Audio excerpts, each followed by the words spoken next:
नमस्कार, Vishaldeep kitchen YouTube चॅनलमध्ये तुमचं स्वागत आहे। आज आपण केलेली आहे बेसन पत्तागोबी। तुम्ही बघू शकता खूप छान अशी बेसन पत्तागोबी आपली तयार झालेली आहे। पोळीसोबत भाकरीसोबत खायला खूप छान लागते।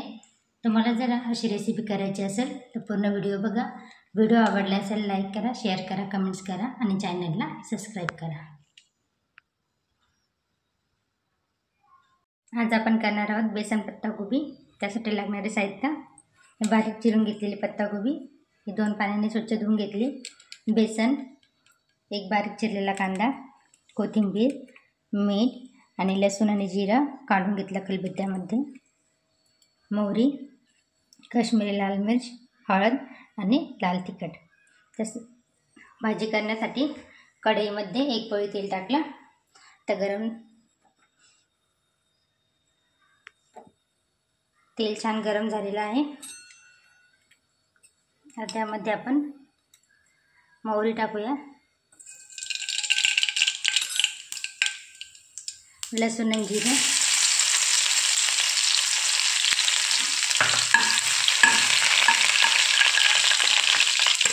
बारीक चिरलेला कांदा,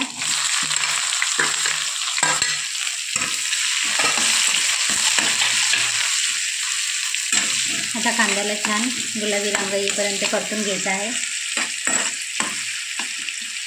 आता कांद्याला छान गुलाबी कलर आलेला आहे। आता कोरडे मसाले टाकूया। कोरडे मसाल्यामध्ये 2 चमचे लाल तिखट, 1 चमचा काश्मीरी लाल मिर्च आणि 1 चमचा हळद घेतली।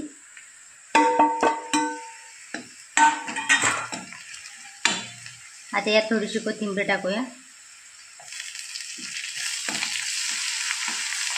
आणि बारीक चिरलेली पत्तागोबी टाकूया।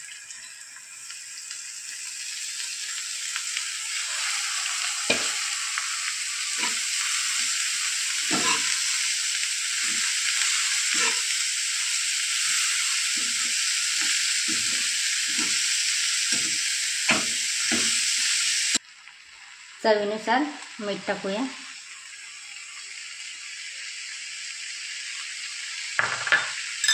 सर्व एकत्र करून घेऊया।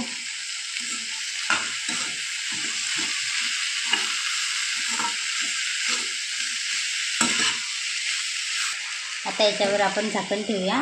यावरती थोडंसं पाणी टाकूया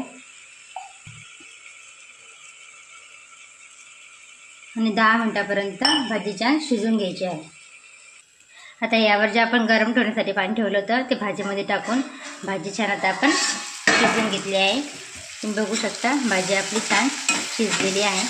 आता यामध्ये आपल्याला बेसन टाकून घ्यायचं आहे।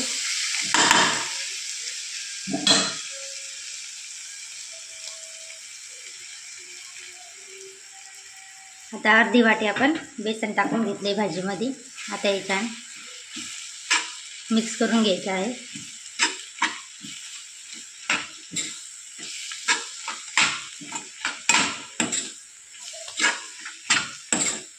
बेसन छान मिक्स केले। आता आपण याच्यावर 5 मिनिटे झाकण ठेवून बेसन भाजी छान शिजवून घेऊ। 5 मिनिटे झालेले आहे, भाजी छान शिजलेली आहे। आता याच्यावरती आपण कोथिंबीर टाकूया, भाजी छान मिक्स करून घेऊ आणि प्लेटमध्ये सर्व करूया।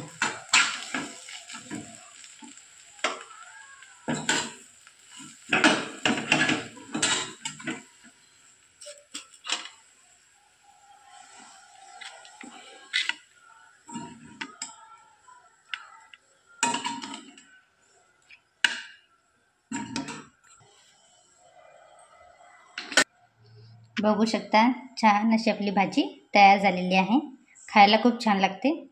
एक वेळेस तुम्ही अशी भाजी करून बघा।